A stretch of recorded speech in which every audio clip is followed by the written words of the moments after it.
요즘 뉴스를 보면 집값이 떨어졌다, 몇 주 연속으로 떨어지고 있다, 최대 낙폭이다, 이런 내용들이 많이 들립니다. 확실한 건 현재 부동산 시장이 빙하기처럼 꽁꽁 얼어버렸다는 거죠. 전체적으로 보면 주택 가격이 내려가고는 있는 것 같은데 현실적으로 보면 순수하게 월급만 모아서 내 집 마련하자라는 것은 사실상 꿈속 이야기라고 할 수 있습니다.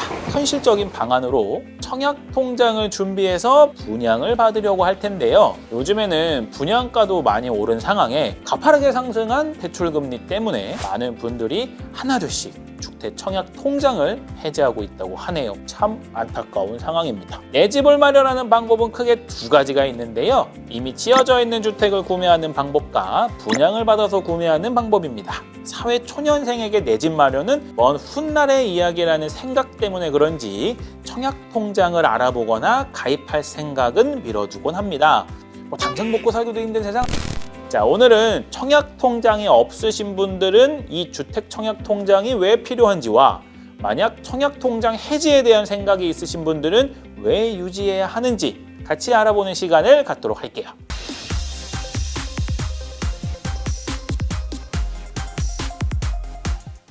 청약은 일정한 내용의 계약을 체결할 것을 목적으로 의사표시를 하는 것. 분양은 전체를 여러 부분으로 갈라서 여럿에게 나누어 줌이라는 사전적 의미가 있습니다. 쉽게 예를 들어 건설사가 아파트를 지었어요. 한 600세대 정도 되는 아파트인 거죠. 자, 이제 우리 아파트 600개 팔아요 라고 하면 그게 바로 분양이 되는 거고요. 사람들이 와서 저 아파트 살래요? 저도 아파트 사겠습니다. 이렇게 의사표현을 하면 그게 청약이 되는 겁니다. 그럼 여기서 청약 통장은 언제 필요할까요? 자, 최신 아파트는 누구나 다 분양을 받고 싶어 할 겁니다. 그럼 경쟁이 심하겠죠. 청약 통장의 역할은 이러한 아파트를 분양받기 위한 응모권이라고 생각하시면 됩니다. 청약 통장의 납입 횟수와 예측 금액에 따라 분양을 받기 위해 신청한 후 그에 따라 분양을 받을 수 있는 자격 요건이 1순위냐 2순위냐 정해지는 거죠. 경쟁이 심하기 때문에 당연히 1순위에 있는 게 분양받을 확률이 높아집니다. 그럼 청약 통장 하나 만들어야겠다 라고 생각하실 텐데 어떻게 만드냐? 청약 통장은 나이에 상관없이 국내 거주인이라면 주택도시기금 수탁은행에서 가입할 수 있는데요. 오프라인과 온라인 두 가지 방법이 있으나 요즘은 온라인으로 손쉽게 가입하는 편입니다. 가입 기간은 가입한 날로부터 청약 당첨 시까지고요. 1인 1계좌로 제한되고 매달 2에서 10만 원 사이에 자유롭게 납입이 가능합니다. 1회 최대 납입 인정 금액은 10만 원이니 참고하시길 바랄게요. 20만 원을 넣으셔도 30만 원을 넣으셔도 어차피 10만 원만 인정된다는 거 많이 넣으실 필요가 없습니다. 자, 통장을 만든 후 일정 기간이 지나고 납입 횟수와 예치금 금액이 충족되면 그걸 가지고 분양을 신청할 수 있는데요. 부족한 예치금은 추후 한 번에 넣어서 충족시킬 수 있지만 납입 횟수는 한 번에 충족이 안 되니까 매달 꾸준하게 넣으시는 게 중요합니다. 그럼 분양을 시작하면 청약자끼리 경쟁이 붙을 텐데요. 이러한 경쟁에서 이기기 위해서는 똑똑하게 준비를 해야겠죠. 자, 아까 말씀드린 것처럼 1순위가 되어야 분양받을 확률이 높아지는데요.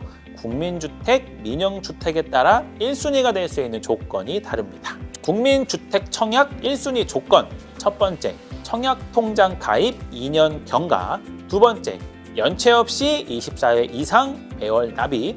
세 번째, 입주 공고 기준 희망하는 주택 건설 지역이나 인근 지역에 거주하는 세대주. 네 번째, 무주택자입니다. 민영주택 청약 1순위 조건. 첫 번째, 청약통장 가입 2년 경과. 두 번째, 납입 인정 금액이 지역별 예치 금액 이상일 것. 세 번째, 입주 공고 기준 희망하는 주택 건설 지역이나 인근 지역에 2년 이상 거주. 네 번째, 무주택자 또는 1주택 소유자입니다. 지역 및 주택 면적에 따라 조건을 상이하니까 좀 참고해 주시고요.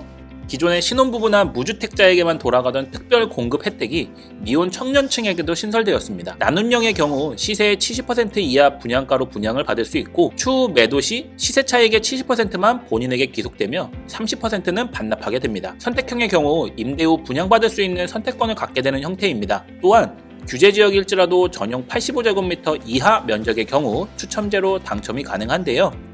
기존 100% 가점제에서 60제곱미터 이하는 60% 추첨제로 변경되었고 85제곱미터 이하는 30%가 추첨제로 당첨자를 선정합니다.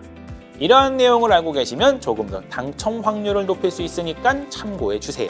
부동산 가격도 늘 그래 왔듯이 올라갈 때가 있으면 내려올 때도 있습니다. 지금은 내려가고 있지만 언젠가는 다시 올라가는 시기가 오지 않겠습니까? 아직도 청약통장을 가입해야 하는지 의문이시라면 적은 금액이라도 시작하시는 것을 추천드리고 해지를 고민하고 있으신 분들은 다시 한번 신중하게 생각해 보시는 것이 좋을 것 같습니다.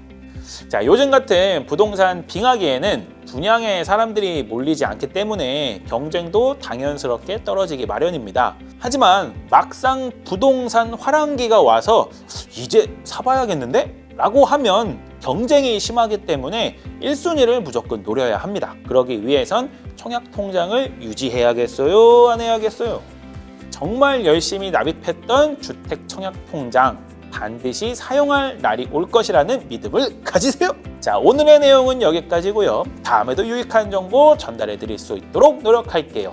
좋아요와 구독 꼭꼭 부탁드리겠습니다. 안녕.